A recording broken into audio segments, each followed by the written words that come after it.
Why, hello there. And doing a bit of a introductory / update video. Every cosplay project is going to be kind of in parts, I guess you could say. So we're going to start off. I'm going to really just skip the introductions. We're going to start off with our friend here. I have a couple reference images, for the Death Korps of Krieg, the las gun. Let's see what else. Images of what they were inspired by and so forth. You got like the French uniforms and everything. And that is what I've been working on recently, is a Death Korps of Krieg cosplay. And I thought I should share some of the stuff I have accomplished so far. Let's start with the gas mask box, which I just completed the first parts yesterday. So, let me kind of stand up a little bit here. It's going to take up this portion here. I probably could have made it a little bit thinner, but I wanted to have enough space to properly store a fan in there later on when I have the hose running down into here. It'll vent out the air. So, I wanted to have ample storage, so I left it a little bit thicker. And it does fold, has little magnets in there. This was made using just 5mm EVA foam. When I make the little vent and dial decoration, I'm going to use some thinner 2mm foam. I don't have any yet, but we're going to be using that. My screen keeps falling asleep and I can't see if I'm actually in frame. But we're going to be using that thinner foam for the patterning on the front. I'm even going to take a little hand drill and poke the holes in there. That way the fan will properly be able to vent out any humidity. And of course there'll be space in there for a battery as well. And that's basically all I have for this so far. There's not much else. I looked up the techniques for making it kind of look like leather. This is all over YouTube, surprisingly. It seems to be a rather well-known trick where you take the foam, you heat it up with the heat gun, and then you dab it and roll a bunch of aluminum foil that you've crumpled up, and you sort of, the creases in there, you make those creasing patterns, which gives it that texture. And then of course you can paint it, you can give it a black wash, and just lightly dab it when you do the black wash stuff. Otherwise your paint will come smearing off. Be careful about that. But yeah, I think it's coming along pretty well so far. Let me lower this camera. Let me bring it down a little bit. The next part, let's see. So the next part is going to be actually some clothing.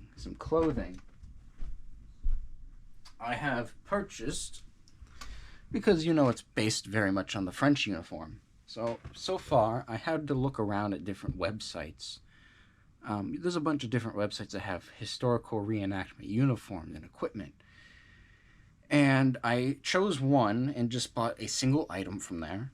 And I was impressed. It feels very thick. It doesn't feel cheap. It fits well. So I'm going to stick with this. Of course, there are, like I said, a lot of different websites, but depending on the region, some are a bit more affordable. There's more accessibility to different websites depending where you live.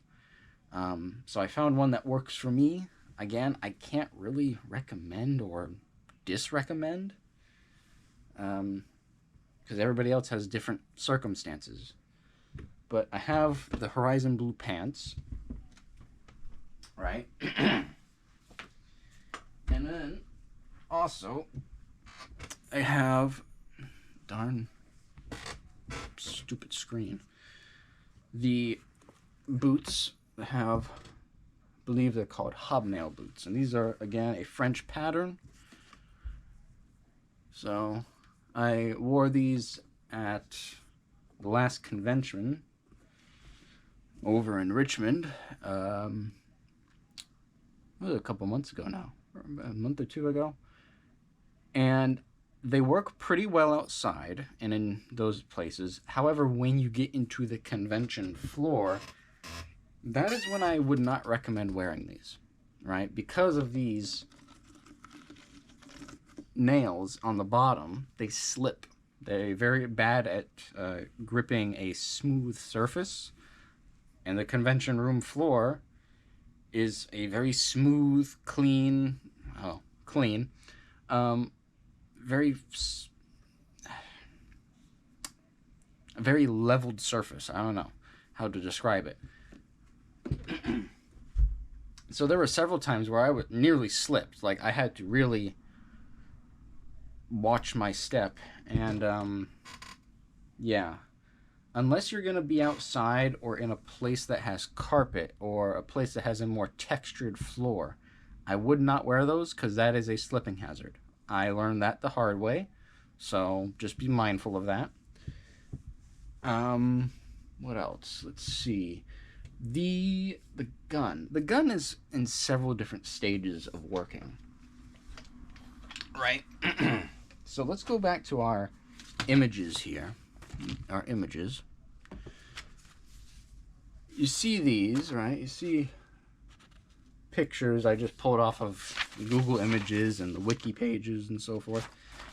A lot of people kept saying it looked like French Hotchkiss or even labels, and I don't know how they got that. I immediately thought, like this picture here, it looked like the bar, right? The M1918. And so what I did is I went out and I bought myself a airsoft version of that, of a bar. Great dirty big thing. Now you'll notice I've stripped down some parts. That is a necessity. Because, keep refreshing the screen. Because if you look at, like in here, right? So in these areas here, we're going to have to build up a sort of grip, a sort of shroud on the barrel. So what I've done is the pre-existing grip that's on the gun, I took it off, I sanded it even on both of these sides, because I'm then going to wrap it in the foam. I might still use thin 2mm foam, because when I do that one layer, I'm going to then have to do a bunch of small bands. And I think if I do 5 and then 2, it's going to be too thick, too built up, right? And doing 2 on 2, I think, would just look better. So that's going to be that. Although the top shroud, the one that's going to go, so this is going to have the barrel in there, the top shroud, that I think I will keep at 5mm, because there's nothing there right now. Whereas this, I'm already working with a giant chunk of wood underneath. As far as the front, I got this figured out. So I got the sort of muzzle brake or muzzle shroud. Have that figured out there. That's been fixed, glued into place. I'm not removing this, because even though the sight, I took the sight off, I was looking at some of the reference images. This is a little bit more accurate to the actual las gun, which is another thing about accuracy. This is not going to be a 100% accurate, depiction, but it's going to be as damn close as I can get it. So I will make the attempt. Like right now, another thing is the magazine. I'll just have to basically take pieces of foam and just build it up. So cover that, and then make a band that goes around there. to make it an even box. From there, I can then further texture the outside to make it more accurate. What else is there? The bayonet. The bayonet is something that I worked all day on. So, what? I worked on it all day yesterday? Past 2 days? The blade, just a simple piece of 10mm foam. That's it. I would say about 2 inches wide, about 11, 12 inches long. Pretty simple. The cross guard for the bayonet. Little 2x4, 2x5 piece. Round off the corners, of course. Those are going to fit like so. But the most important part, in my opinion, is the actual bayonet system itself, the system to attach it. You see, the problem I ran into is looking at these images, I could not find, for the life of me, an actual visible. It could be the lighting of the photos, of course, I know. But it was not apparent as to any bayonet lug, right? Was there any bayonet lug, spring, some way of physically attaching it on there? So what I've developed, basically, is my own custom bayonet system, which is so much fun. I can't really use the thing I did on the old bolt action prop, where I just used a cabinet piece and stuck it over the barrel and did that. Simply due to the shape of this and also the aesthetic. Trying to get this to fit was a bit of a pain. So, let's go into detail. On this part of the gun, right here, there was a little cap that screws in. Okay, so it's like, okay, right there, that's a point of connection. That's great. Awesome. What I did is I then had to think of a way of taking this top half and leave it stationary so that it won't twist. And then have this bottom half twist into place. So what I did is I went out and bought 2 pieces of this pipe from Home Depot. I ground down, sanded as much as I could. I even rebored this one a bit wider, and nearly snapped my wrist in the process. Be careful if you try that. Ask for help. Don't break your wrist like I almost did.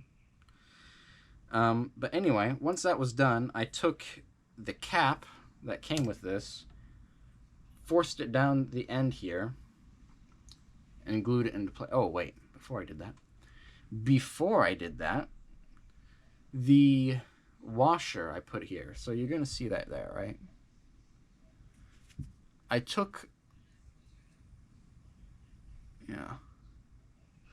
had a washer, and I literally just tacked it. I tack welded it to the pipe, ground it down, and evened it out a bit. Once that was done, once that was cooled, then I put, like this, around the inside. I put glue, a super glue, basically almost like caulk, but it was Gorilla Glue brand in the gun. And I put that all around in there. Then with a rod, I took the cap and forced it down through the bottom. Used this to line it up and let it sit for several hours. And so now we have our bottom half. As far as the top half, I haven't really done much with it yet, but I have a ring magnet. This is actually just a little magnet that goes on there. But I line that up, and what I have is I'm going to then stick it in the bottom with a bit of difficulty, because that, even before the magnet, it was already a bit of a tight fit. But with the magnet, it's just an extra form of anchoring. And then we're going to have that attached here, like so.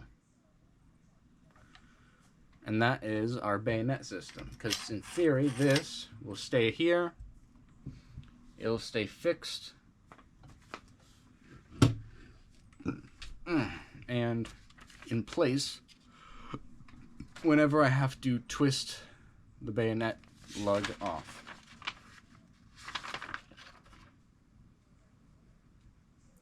And now I'm looking at this, I'm gonna modify that. See, this is real-time bit of studying here.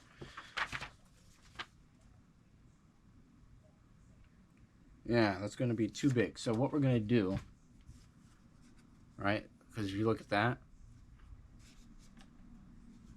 we're gonna cut one end off, so it's gonna be more of a half hilt.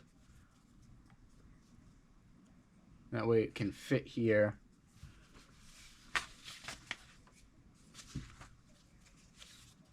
You'll do a bit of pre-assembly, you know? Yeah. And that's just another thing, is that there's no way to make something that big.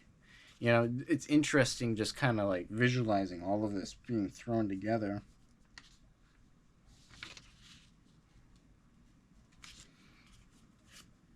It almost looks as if the bayonet goes way beyond this. In some photos, you have the crossguard ending down here, just shy of the barrel. But in other photos, because there's a lot of different interpretations and artist, you know, variants, you have the crossguard way up here near where the barrel terminates. And it's kind of like, where does it actually end? So I'll have to play around with it a bit more. But more than likely, I'm going to actually shorten this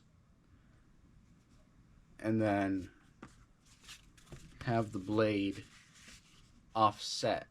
So what you're going to have is kind of like a sort of a half guard thing, you know, almost like those pirate swords. What are they called? Cutlasses, where it was a more rounded, one-sided cover grip. It'll be kind of like that, I think. So that's what we're going to run with. And as far as attaching this, what I'm going to do is I'm going to basically force this a little bit of the way in. So I'm going to kind of use my engraving tool to make a circular ring. You can even kind of see from where I press down there, you can kind of see the ring forming. But I'm going to make that deeper with an engraving tool so that it kind of rests inside, glue it, and then through here I'm actually going to have some rods, almost like a plug system. But I'm going to have rods that feed through up into here so that I'm going to have physical connection. And it'll also help kind of stiffen this. And then, of course, glue around the bottom of the blade. So we're going to have glue holding it together. We're going to have those little metal rods holding it together internally. And I think it'll work out pretty well.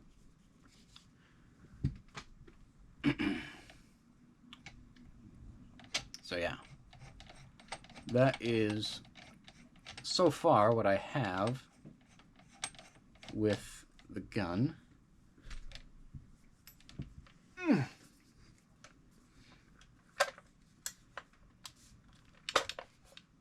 And yeah, I haven't done anything else with it yet. I just marked out where I'm going to put that top shroud at, how long I want it, and that's about it. I've ordered a 3D printed of the gas mask and helmet as a combination set. There's that. It's just going to be purely just raw parts. It's not going to be painted or anything. I'm going to do the painting myself, the finishing myself. It's just cheaper that way. What else? And then I have some spare hoses that I should be able to just plug into that and then plug into the box for the condensation ventilation. And that about sums it up for now. I'm going to continue giving just, periodic updates. Like once I finish all of the stuff I showed you with the bayonet and the grips, then I'll make another video and we'll see the progression of it. But that's all for today. I do thank you for stopping by. I hope you enjoyed. And if you have any tips as to perhaps more source images or more canonically accepted images, let me know, please, where I can find those. Because I've really just been relying on the odd Google Images wiki forums and Reddit forums and stuff like that. But if there's any more solid, concrete information, let me know. But yeah, I do thank you for stopping by today. And I hope to catch you in the next one. Peace.